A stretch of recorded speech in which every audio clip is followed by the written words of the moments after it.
under 10.5 on the line. You have to be the biggest, dumbest idiot. Josh Allen inside the 10, inside 5, touchdown, game over. Going into the draft, I was a big Penix guy. I'm still a big Penix guy. Rashee Rice is way ahead of schedule in his ACL rehab, which is good news for his fantasy managers because the Dallas court system is way behind schedule. That's also good news for local comedian Miles Francis.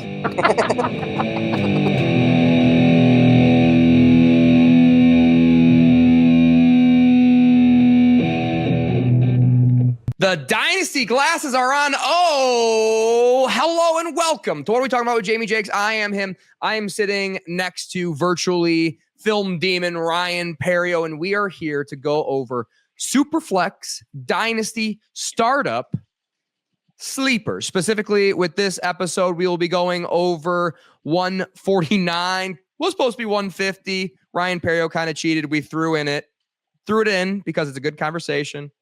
For 149. This episode will end at 205. The next episode, two-parter, is going to be 206 and deeper. Our deepest, darkest sleeper is going outside of the top 300 drafted players on the sleeper platform in Superflex Dynasty Fantasy Football. Ryan Perrio, how excited are you for this conversation? I got my sleepy time tea ready to go. Let's get to some sleepers. Hell yeah, Ryan Perrio. I am going to start. Oh, important to note, we are talking about Superflex Dynasty Fantasy Football startup drafts. So in your startup drafts, these guys are going outside of the top 149. They're ranked below that. This is not going to include individual defensive players. If I were to give you a quick word of advice on individual defensive players, most leagues where you would be new enough where you would watch a video like this aren't necessarily going to be super deep in the individual defensive players. So let them go deep. You'll find your guys, and they're guys that are easy to pick up. If you're only starting 3 or 4 individual defensive players a week, you will be fine. So don't worry about that. We are only going to focus on offensive players in this format, and we are going to go ahead and get started with a disagreement between me and Ryan Perrio at 149. Tyler Shough, the Louisville quarterback. You and I both, I think we're fans of him coming out of college. Yeah. He is now in competition with Spencer Rattler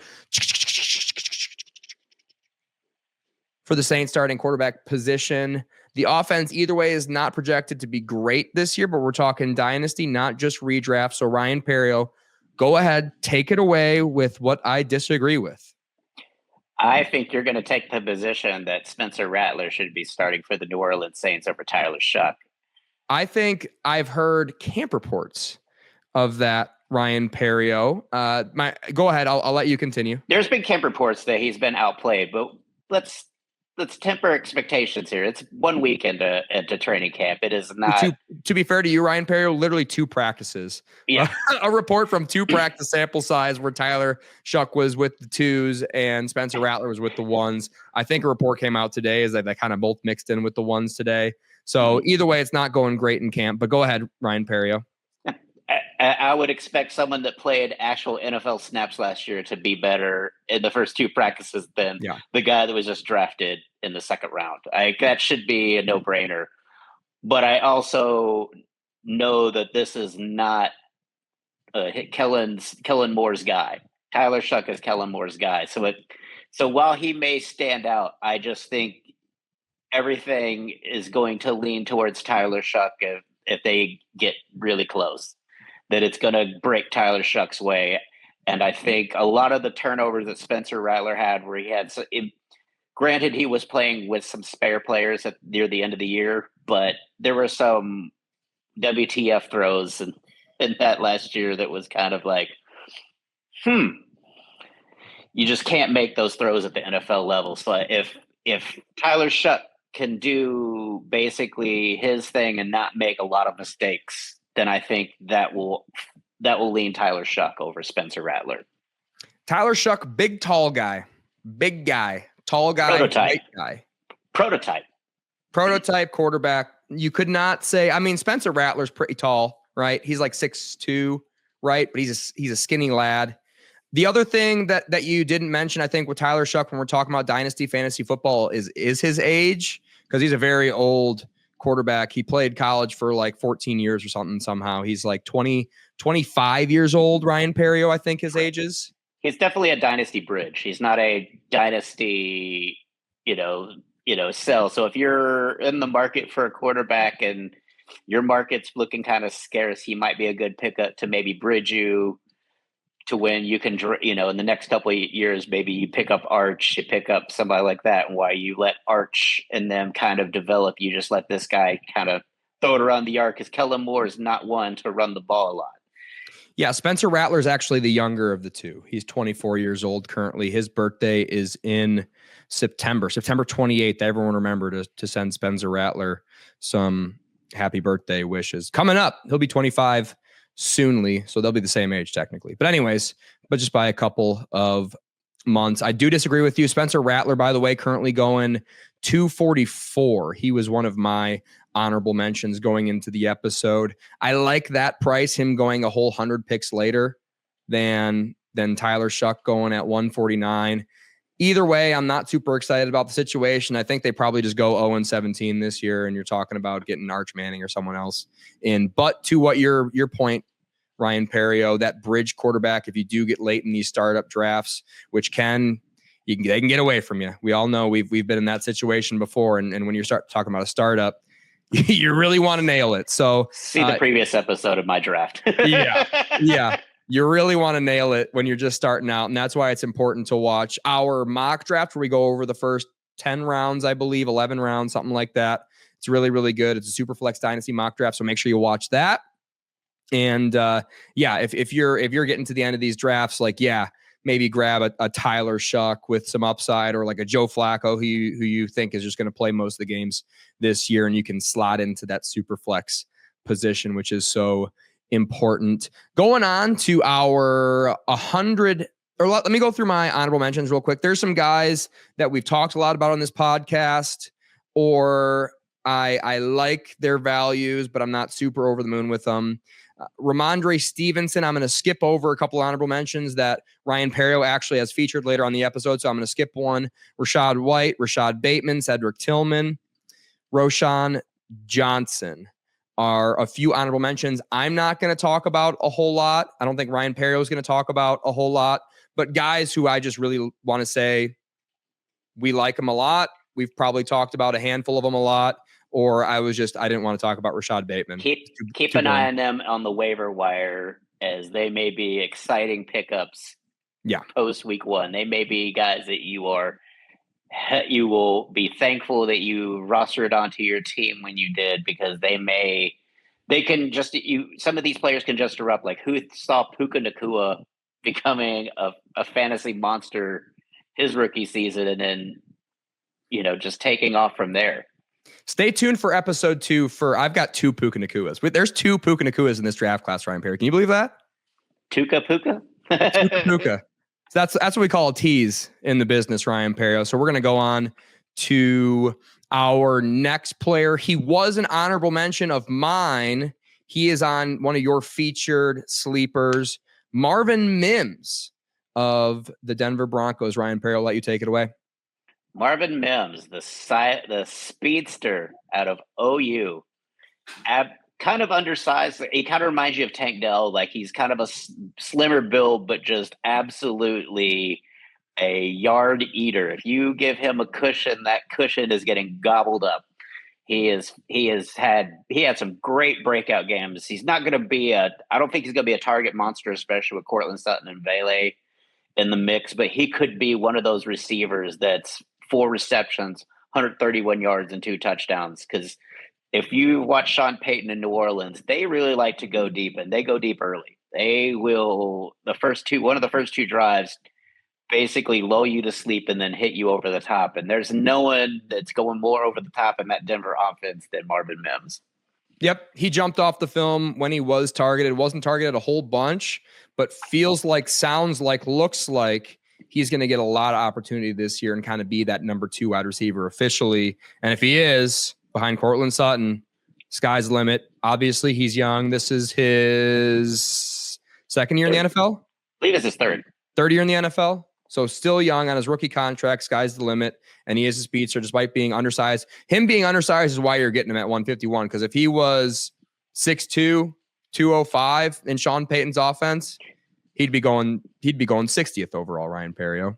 Yeah, I think he could slot in as your slot receiver. He could be your inside 2 receiver and just basically live in the voids created by Vele and Cortland Sutton and just really could evolve into a lot of yards. Like, I don't see a lot of receptions, but again, if they all of a sudden start to swarm those 2 big guys, look out for this guy underneath. He is going to be open and he's going to be quick. Hell yeah, Ryan Perrio. We are moving on to my first featured athlete on the sleepers list. ADP, average draft position, currently going 156 in startup drafts. And I drafted him in our mock draft, actually, way, way ahead of ADP because I scrolled down. I was like, oh my God, I almost fell out of my chair because I hadn't realized how far this guy was down in the startup ADP. But Tank Bigsby. We love Tank Bigsby out of college. Remember how fun his college film was? Ryan Perrio? It was insane. We love Tank Bigsby out of college. Great name. He was drafted kind of behind ETN over there in Jacksonville. Had a couple of rough patches, couple of bad plays, couple of bad drops that turned into interceptions, and everybody got off of him. He's like, this guy absolutely stinks. But now all camp reports are he's set to be the starter in Jacksonville with ETN as kind of like the change of pace, pass catching back that Tank Bigsby, maybe might develop into an okay pass catcher later in his career, but maybe not his strong suit. Well, I think we can both agree about that. But you're getting at 156, and he's going to be a starter. And as a pure rusher, I've got news for you. He was the starting running back on this team last year as a pure rusher. 15 games played for each between ETN and Tank Bigsby. Tank Bigsby had 168 attempts versus ETN's 150. He had 766 yards on the ground versus ETN's 558. He had 4.6 yards per attempt versus 3.7 for ETN. He had 7 rushing touchdowns versus ETN's 2 rushing touchdowns. So he was the lead back last year as a pure rusher. I think the new organization who didn't draft ETN with a first-round draft pick sees it the same way, and they know they're not going to extend ETN already. They've seen Tank Bigsby, and what they've seen, maybe they haven't even seen the film of him volleyballing up check down passes into defenders' hands, because there was like 6 of those in a row. 6 targets in a row. He was doing that his rookie year or whatever. Maybe they didn't even see that film. Either way, out of sight, out of mind. The new organization is over there in Duval, and I think they like Tank Bigsby. I don't know if they're going to win many games, but I think Tank's get a lot of run. Ryan Perrio, how do you like Tank Bigsby? Tank Bigsby's kind of a weird, he's never really been a receiving back. Like in Auburn, he was a highly regarded recruit. And when I look at him, I mean, you look at his frame and he doesn't look like the kind of power back because he's kind of tall, kind of slender. Like you wouldn't think the kind of pad level that this guy generates. Like he absolutely goes through people. And I thought maybe he got dinged up in that London game. Like he had a coming out party in London. Like where he went for 140 and 3 touches. It's like 9 a.m. Yeah, nobody saw it. That was the problem, probably, Ryan Perrio. But I think he got dinged up in that game as that game wore on. I think he got kind of dinged up, and then I think he didn't start or was sparingly used for the next few games. So his yardage total could have been much, much more had he not got dinged up. I think he got dinged up, and they had to change to something else in that offense, and that's why his yardage didn't pop off the page, because when he got into the starting role, he popped off for couple 100-yard games, and I think he got hurt. But he is absolutely, I think, if he's going that low, an absolute steal. And for a team that's probably going to be, physical and going to have decent defense, they're probably going to keep people close. So if you keep the games close, that means that running game comes into play a lot. You're going to play that running game hand as much as you can, especially with Trevor Lawrence and Travis Hunter out there. You're probably going to avoid them getting physically beat up and then throw it over the top to Michael Thomas Jr. Brian Thomas Jr. Yes. Brian Thomas. Yeah. Basically, Mike, the next one, some people are saying, very different players. Anyways, we're moving on, Ryan Perrio. We love Tank Bigsby. We love Brian Thomas Jr. We used to like Michael Thomas. I think we both don't like Travis Hunter. No, but this is a sleepers episode. This isn't a bust episode. So let's move on. We are put him to sleep episode. That's the next one. That's the next one up. Dynasty startup bust. Don't draft these guys, obviously. Travis Hunter be on top of the list. Moving on to 167, another one of my featured athletes. But I think I know you love this guy too. Elijah Arroyo, for me, was a big boom bust prospect coming out of college. 6'5", 250, 10-inch hands. We love that, Ryan Perrio. The only thing he tested outside of getting measured, Ryan Perrio, at the combine was the bench press. When you got long hands like that and you can bench press like that, I love to hear that. He was so good in rookie minicamp. He got his starting tight end fired. They cut Noah Fant. They literally saw him and was like, Noah, you're gone, pal. We use this. What are these? Was he a first round? No, not for them. But anyways, they cut Noah Fant. Yeah, Noah Fant was in the Russell trade. He was a Denver pick. Yeah, first rounder. The Bengals still think Noah Fant's good. By the way, they picked him up despite them having Gesicki, who I think they like as well. But they just see Noah Fant as a good value on the streets, on the market, so they picked him up. So it's not even a negative to Noah Fant. It's just, I think, a big tip of the cap to Elijah Arroyo.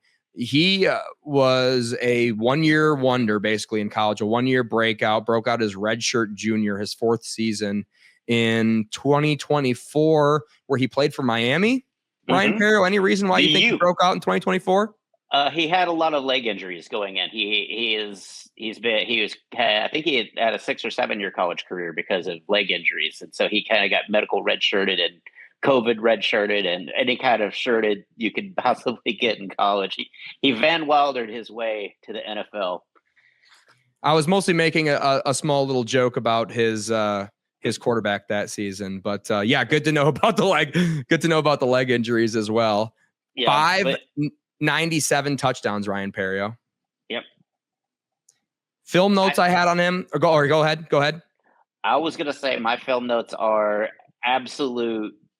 Just route running machine and just physical. Like you can tell this guy has played NFL or at least football for he is not going to shy away from contact. He is going to go through people. So Ryan Perrio, I'm going to interrupt you there. My first 2 film notes on him I have here. Great separation downfield. So what did you say? Great route runner. So I said great separation downfield. And you said physical, right? And I said nice hands and contested catches. those are my first 2 notes on him, Ryan Perrio. Keep going. But yeah, same call. University U brings out some really good tight ends. Brevin Jordan for the Texans. I can't think of the name for the Cleveland Browns. For David Njoku? Njoku, yeah. Really? He did play in Miami. He was a freak of nature too. He was a tight end. You know how good his quads looked in those pants? I mean, the orange does his quads pretty nicely in Cleveland, but it just that different kind of like tone that they had in Miami. I know. Anyways, sorry. Sorry about talking about David Njoku. But I mean, Miami's got a lineage. You got Shough, you've got you got a long list of tight ends. They're pretty much almost tight end U. Before tight end U was a thing. And so you've got that lineage. You've kind of got that kind of, they probably still come around the facilities and kind of, basically give some notes to these young guys. I think this guy's, basically had his head in the playbook. He knows what he wants to do when he's out there, knows how to use his size, big physical guy. Like he's 6'4", 6'5", but I mean, he is physical. Yeah, he is physical. He is big. I do have a note that like he doesn't look like he's 6'5" when he's out there. I will say his one knock I had on him is why I didn't have him. I had him tight end 6 in this class, by the way, in a pretty stacked tight end class, who we're gonna talk about later on here. I don't want to spoil anything, but he had great long speed, great acceleration, so a great athlete. The only thing I had negative on him is his after contact. He wasn't breaking many tackles, but he's 6'5". When you're like 6'5" young, you go through all these leg injuries. Like, yeah, your balance is probably not going to be the greatest thing in the world. Mm-hmm. So that's something I think as a young athlete, he can kind of grow from and work through, especially if you get some good athletic trainers or personal trainers or whatever, once you get into the league to kind of help you with that balance. That's kind of like be the last piece of the puzzle. But if these guys like 6'5", I think you can probably figure it out. Ryan Perrio. I hope so. Like, I really hope for. He's one of those guys that's like you really rally around him because he just continues to try. He didn't, basically try to make it. He basically stayed at college until he could play and then played. And a lot of players you see now in college kind of dip out whenever they see that things aren't maybe not going their way. And for him to have that kind of perseverance to say, you know what, I'm going to beat everybody once I'm healthy, and then to go out and do it, just kind of shows you what kind of player you're getting as a coach. Like, it tells you this guy's not going to be one of those guys that practice you're going to have to really fire up or motivate. He's going to motivate himself. We're going to keep on talking about guys that are going to motivate themselves. And this guy, my whole take on this guy up next, 168. I think I had him graded as like my second favorite running back prospect in the draft class last year. Braelon Allen is going 168, did not have a great rookie season. I'm going to go ahead and get that out of the way. He did not have a great rookie season. He was, however, in that rookie season, 20 years old, which is why I had him in dynasty ranks so highly coming out of college. Because if Braelon Allen was in the 2025 draft class, he'd still be the youngest guy who was relevant, who was drafted. I think there's one or two guys that are a few days younger than him in this draft class, but whatever. He's 21 years old, and he's the youngest draft. He would be the youngest guy in the 2025 draft class. The camp news is extremely positive, which is like what an athlete who has a Midwestern Wisconsin work ethic turns 20 to 21 years old.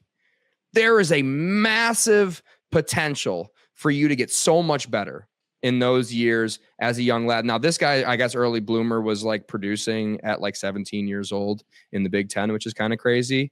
But now we're getting these camp reports that he's just simply the better running back. And everyone's like, what do you mean? Like, Breece Hall had a bad offseason? They're like, no, dude, like Braelon Allen looks incredible. And sometimes I'm going to believe beat reporters and sometimes I'm not. But when it kind of makes sense, I'm going to believe him here.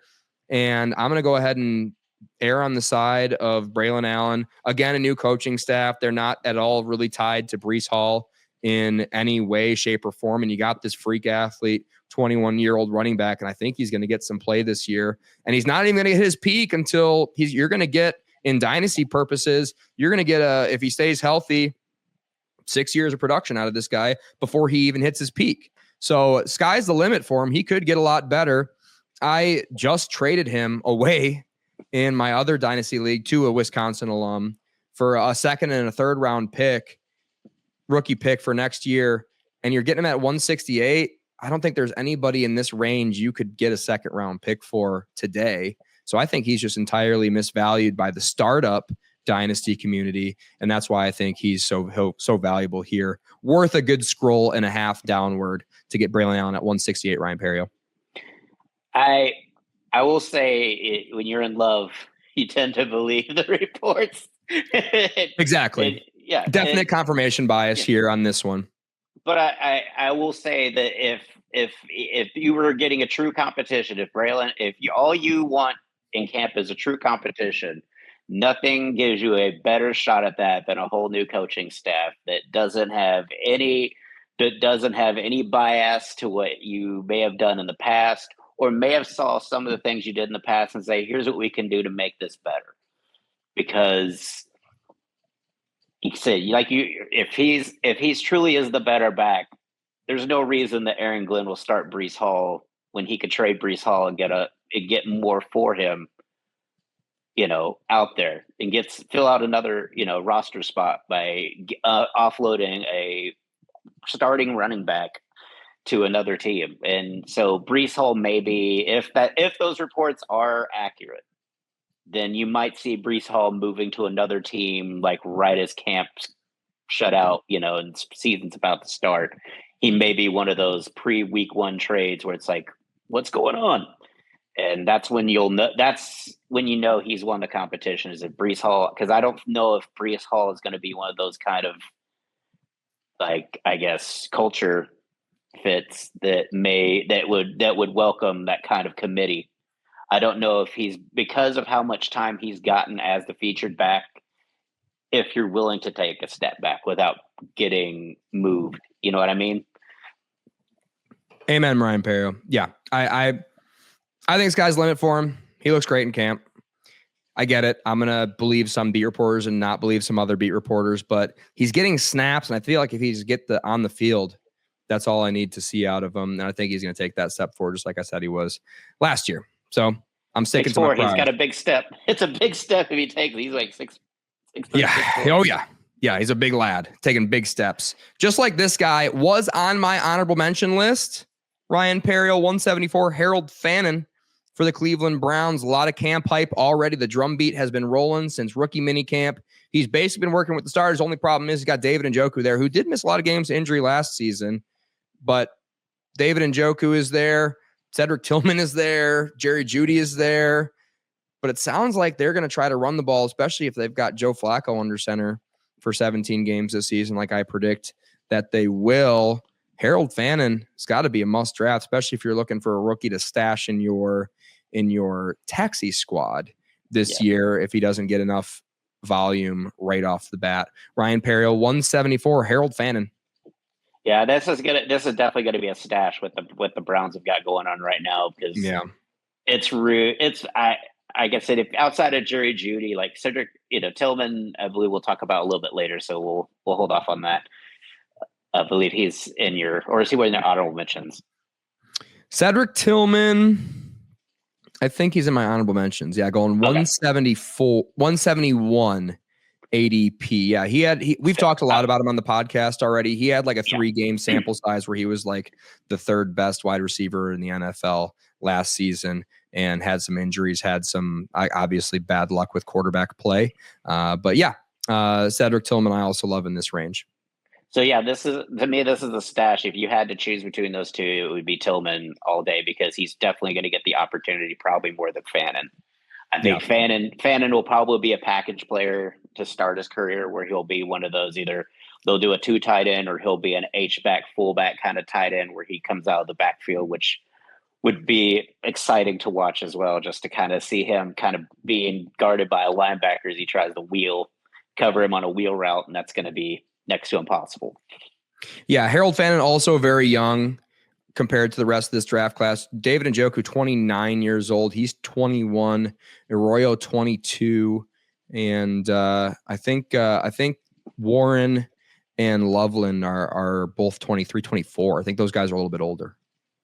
Yeah, I know Loveland's pretty old. So there you go. I'd want to live in Ann Arbor for as long as I could as well, with all those fancy rich guys. 183 up next. Ryan Perrio. This one's all you. I am pretty neutral on this guy. Not super excited about him as of right now. 183, Jalen Coker. Think Marvin Mims, but Carolina Panthers. Like, this guy, absolutely late round draft pick, kind of became the go-to wide receiver over Xavier Legette last year. Kind of really, and there's something to be said with comfort and chemistry. And I think, nothing's, Adam Thielen may get some of that back, but I think Jalen Coker is going to be also in that mix to see an uptick in production with this offense, because it's going to be similar to Tampa, and Tampa doesn't just throw it to one receiver. They pretty much go all over the yard with it. So I could see him being your Jalen McMillan type receiver, where he is basically picking up the pieces while they get, and and Tetero are just basically drawing defenders deep downfield. He's just right down the middle, wide open. Cabela McMillan. Did you hear his mom? Did you hear his mom said? No. Teteroa. She said you can call him T-Mac and call him Teteroa, or you can call him Cabela. Okay. So I'm going to call him Cabela. Okay. Not allowed to call him Ted. I've been calling him Ted all off season. I kind of knew I was supposed to be doing that. I knew that. Still did it. Don't feel that bad about it. It's just a name. Shout us out, Tetero's Miss McMillan. Yeah. Please don't hurt me. She probably could. She probably kick my ass. All right. Probably 6'5". Keep going. Jalen McMillan or Jalen Coker. Sorry.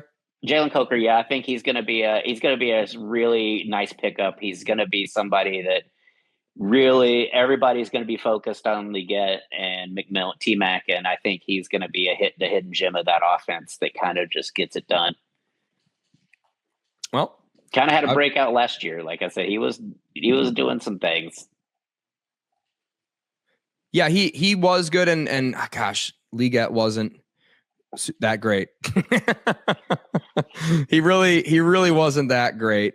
Where he, I think that's going to hurt Leggett too, because I think when you kind of make a quarterback not trust you, I think it's really hard. He lost me. Xavier Leggett lost me a Dynasty semifinal because he dropped a easy touchdown on a slant route wide open, right in his hands. Just dropped it. And like I said, if you're Bryce Young, that takes time for you to kind of be like, okay, I know he's open, but does somebody else open? Can anybody else get open? Yeah. Anybody else? Anyways, speaking of Carolina Panther, young stud Carolina Panthers, 187, my favorite of the wide receiver room or the tight end room, Jatavian Sanders. I really liked him. This is another, I liked him last year. I liked his film. Some people didn't. I don't know why. I thought he was great in Texas. A lot of people were like, oh, that's why a couple other receivers weren't as same story last year with Texas. Anyways, 22 years old currently. He would still be one of the younger of the tight ends in this draft class. Reports are he lost some weight in the offseason. He's a little bit more nimble and spry now, so he'll be able to get open a little bit easier. In line to start this season, Panthers.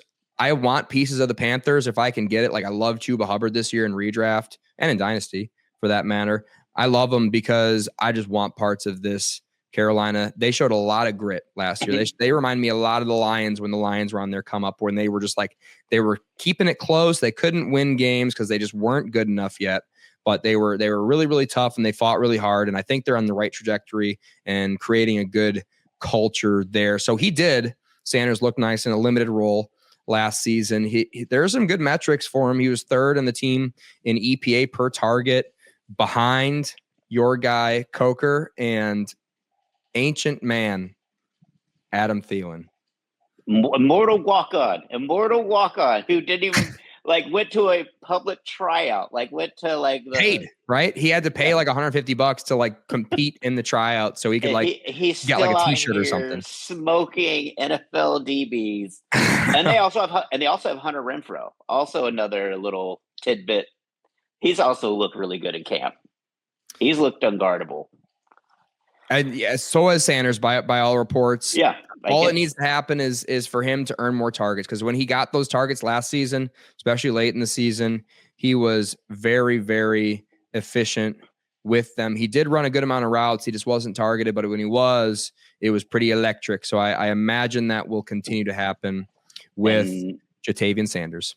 And nothing is a quarterback's best friend like a tight end that's just right up and underneath. It's just... Amen. Especially when you got yak like Sanders did in college. Why I liked him. Anyways, maybe I'm a little bit of a sucker for yard after catch for tight ends, and maybe I'm not though. Maybe that is important. You're just a sucker for tight ends. No, I hate Colston Loveland. I do. I hate Colston Loveland this year. That's anyways, to your Jamie Jakes tasty cakes. Anyways, those kind of ends, but I'm gonna get really hot with this one, Ryan Perrio, and we're talking Super Flex Dynasty startups right now. 196. That's all it's going to take to draft Daniel Jones. Draft him at 196, guys. buy low as possible on Daniel Jones. I think Daniel Jones, 2025 Daniel Jones, could be this season's 2022 Daniel Jones. You know what I'm saying? Because he threw for 3,205 yards that season, 15 touchdowns, had a 92.5 passer rating. Everybody had him on their dynasty roster, hopefully traded him for a first round or 2 firsts or a first and a second rookie draft pick. And you're happy with it because he kind of fizzled out in New York when he didn't really have a lot built around him outside of a really good running back. Didn't have a good offensive line, didn't have a great receiver core for him to score fantasy points with. If you do luck into him just being a starter this year with, I get it, there's like a bunch of hype with Anthony Richardson. Let's be real. He showed up to camp with an injured shoulder because he hasn't been treating it. And now he sees Daniel Jones and now he's like, oh shit, I better try hard. So now he's like actually reading his playbook. This is the men's league we're talking about. You can't just overnight figure out you're going to try and you be that successful in the NFL. It takes years and years of dedication. I get it. Anthony Richardson's a freak athlete, yada, yada, yada. Daniel Jones been grinding. All right. He went to school over there in Minnesota for a season. He learned a lot of stuff over there, I bet. And I think he's going to ball out over there in Indy with the best receiver core he's probably ever had, including Alec Pierce, who's a freak as their number 1 wide receiver on the team. He does have a little bit of rushing upside. He has got 2,100 yards rushing in his career, 15 rushing touchdowns. So you love to see that. And you're paying the draft capital of a backup QB, which is what you're going to get. So worst case scenario, you get your cost back at pick 196, which is a backup quarterback. This is where the backups are all going. But you have the upside of him turning into a starter this year and you trading him away as fast as humanly possible. A 28-year-old starting quarterback. What do you want? You 2 first-round draft picks. But on the inside, you're thinking like, hey, this guy gives me a first and a third in week 8 of the NFL season after Daniel Jones gets off to a mediocre start. And yeah, you're starting to think about 2026 draft class, Ryan Perrio. And you haven't lost anything because you use a 196. And that's how you build elite dynasty, super flex, fantasy football rosters. We've got much more to go. We are going to sign off for this episode. Tomorrow, the next episode will be posted. If you saw this one the day it was posted, but let's be real, you probably didn't. It's probably already on my YouTube channel. So go ahead and watch that one as well, where we are going to cover 205 to, I believe, 318 will be the deep, dark sleeper or buy super duper duper low episode. Ryan Perrio, how do you feel how this one went? It's pretty good. Like I feel like we covered a lot. I think there's a lot of hidden potential. I think with this league kind of getting more offensive. I feel like this is like the first real fantasy year where I feel like it's, if you don't miss the top pieces, like you're not so out of luck. Like in last few years, sometimes you felt like, oh man, if I didn't get somebody in the first 2 rounds that's note of any position, I'm kind of sunk this year. It feels like there's a lot of potential this year to just kind of like build, all the way through the draft.